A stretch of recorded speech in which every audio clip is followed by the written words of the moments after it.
Consider the GATE 2020 question, okay, based on attributed grammar. Question क्या है? Consider the production A derives P Q, okay, एक production है A derives P Q और the second production is A derives X और Y, X Y. Each of the 5 non terminal, जो इसमें non terminal है A P Q X Y, has 2 attributes. एक है S is synthesized attribute and I is inherited attribute. Consider the following rules.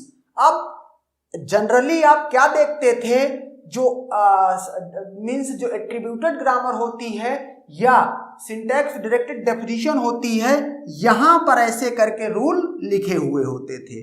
Semantic rule या semantic action यहां पर लिखे रहते थे, लेकिन इसने क्या किया है, रूल 1 और रूल 2 करके अलग से लिख दिया है। अब देखते हैं, और ये मेंशन नहीं किया है कि किस प्रोडक्शन के लिए कौन सेट ऑफ रूल्स है। ओके, तो हम देखते हैं यहां से हमको यह आइडिया लग जाएगा कि रूल 1 किसके लिए है और रूल 2 किसके लिए है। तो चलो इस चीज को देखते हैं। अब रूल 1 की पहले बात करते हैं। कहता है PA2, ओके, तो P की वैल्यू मतलब I, जो नॉन टर्मिनल P है उससे एसोसिएटेड जो एट्रीब्यूट I है वो इनहेरिटेड है। ओके, तो कहता है इसकी वैल्यू कंप्यूट की जा रही है A के टर्म्स में।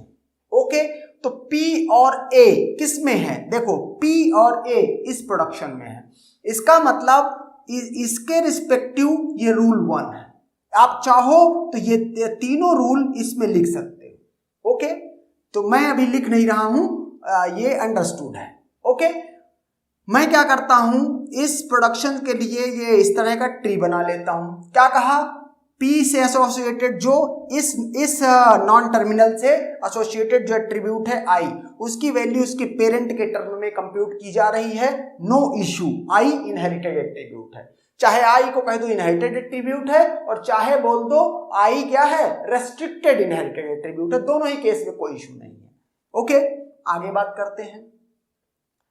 जो ये एट्रीब्यूट है, ये क्या है, Q की वैल्यू कंप्यूट की जा रही है। ओके, Q की वैल्यू कंप्यूट की जा रही है किसके टर्म में? P के टर्म में और A के टर्म में। ओके, मतलब Q का लेफ्ट सिबलिंग कौन है? P, और Q का पेरेंट कौन है? A। इसका मतलब I क्या है, इनहेरिटेड एट्रीब्यूट तो है ही, साथ में रेस्ट्रिक्टेड इनहेरिटेड भी है। क्यों कि रेस्ट्रिक्टेड इनहेरिटेड में क्या होता है, एक नोड अपनी वैल्यू कंप्यूट करने के लिए वैल्यूज इनहेरिट कर सकता है अपने पेरेंट से और सिर्फ और सिर्फ अपने लेफ्ट सिबलिंग से, राइट सिबलिंग से नहीं। तो ये रेस्ट्रिक्टेड भी है। ओके, तो यहां पर मैं इनहेरिटेड तो है ही, मैं RI लिख देता हूं, रेस्ट्रिक्टेड इनहेरिटेड। ये भी क्या है, रेस्ट्रिक्टेड इनहेरिटेड। ओके, आगे इस पे बात करते हैं।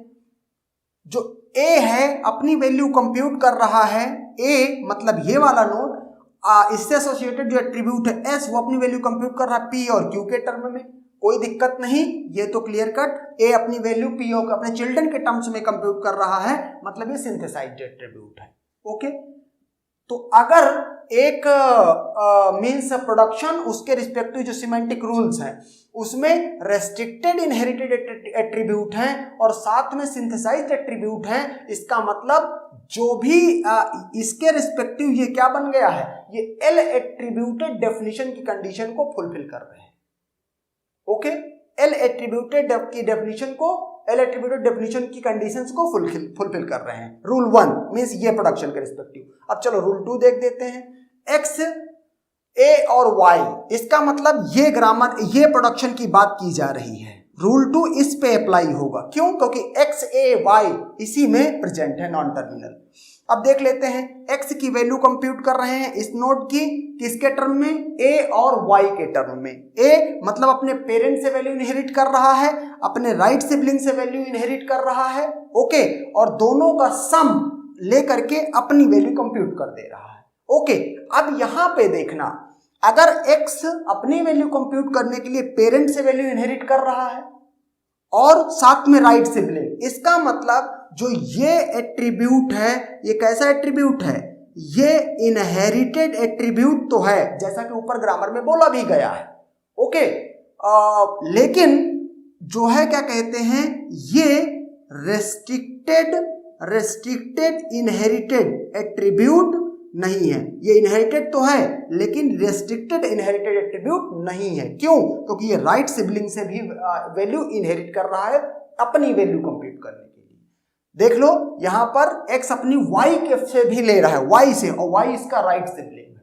इसका मतलब अब रूल 2 ये यहां पर इनहेरिटेड एट्रीब्यूट हो गया लेकिन रेस्ट्रिक्टेड इनहेरिटेड नहीं है। तो इसका मतलब ये इस रूल को लेकर के, मतलब ये प्रोडक्शन और यहां पर सिमेंटिक रूल क्या है, रूल 2, ओके।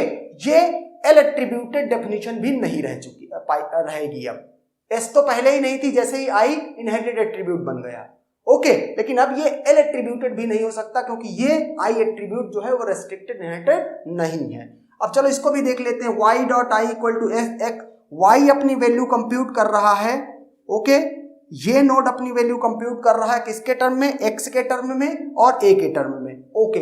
ये यहां पर जो ये है, ये क्या है, रेस्ट्रिक्टेड इनहेरिटेड एट्रीब्यूट है। क्यों?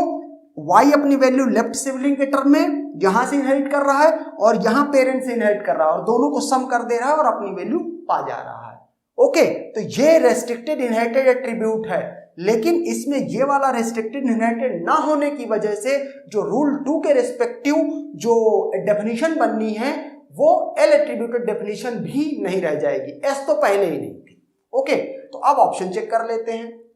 Both rule 1 and rule 2 R L attributed. तो मैंने क्या कहा, ये तो एल एट्रीब्यूटेड है लेकिन इसकी वजह से ये एल एट्रीब्यूटेड नहीं है, ओके। तो ये रॉन्ग हो गया। Only rule 1 is L attributed, yes, rule 1 is L attributed only, क्योंकि रूल 2 एल एट्रीब्यूटेड नहीं है, and therefore correct option is B, okay. Only rule 2 is, आपने देख लिया, नीदर रूल 1, मतलब B option is the correct option, okay, and that's done.